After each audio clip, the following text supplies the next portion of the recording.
So what happened at CNN Center yesterday was absolutely scary and horrific, but in a way, it was poetic justice. So you had thousands of so-called protesters. I don't really like to use the term protester because protesting is something that's illegal. It's something that everyone has an American right to do, but these people are very violent. These were vandalists. And so they gathered outside CNN Center and they were smashing the windows of the CNN Center, and they were trying to force their way into the building as cops barricaded them outside.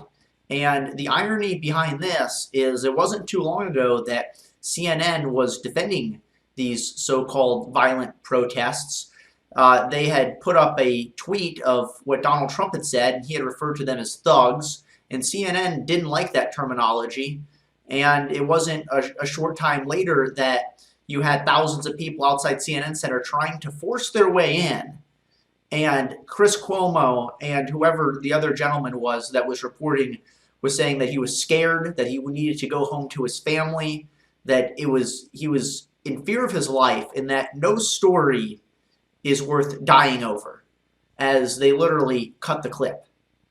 And my response to what had happened is that if you look at what has happened for the last decade or so, CNN has literally been the #1 network for race baiting. Whenever there's an incident that involves a white suspect and a black victim, immediately racism is assumed as the culprit for the event. They automatically assume that racism is the motivating factor behind whatever injustice has occurred before there's any investigation. And this is a very dangerous thing because what ends up happening is people see racism as something that is much more prevalent than it actually is.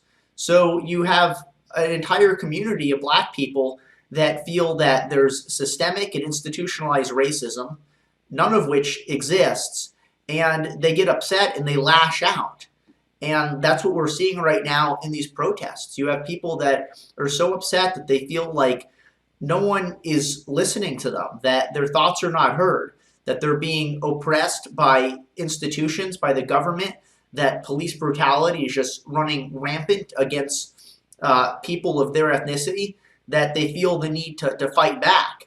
And when you look at the actual facts, there's more white people that are killed per year by police officers than there are black people. And I want you to ask yourself a question. How many times have you seen on national news a story about a white person getting killed by a police officer? And I just want you to think about that for a second, because it's something that you never see, yet it's more prevalent in whites than it is in blacks. And the reason I point this out, the reason I think it is very important is because what has happened here is you have an incident where a white police officer killed a black person, and this is clearly not okay. This should have never happened. You have a police that's basically an incompetent asshole who had killed George Floyd, and it was a very cold-blooded scene. But there's absolutely no evidence of racism. Yet the motive behind this is immediately assumed to be race. Why? Because white police officer, black person.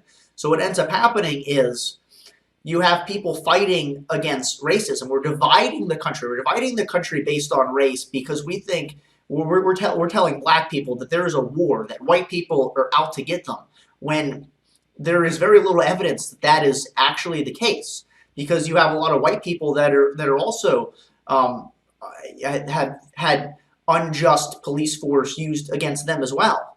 So if you were to tell the whole narrative, the whole story, then you realize that the fight is against police brutality, and it is not against racism. And that's a very important distinction to make.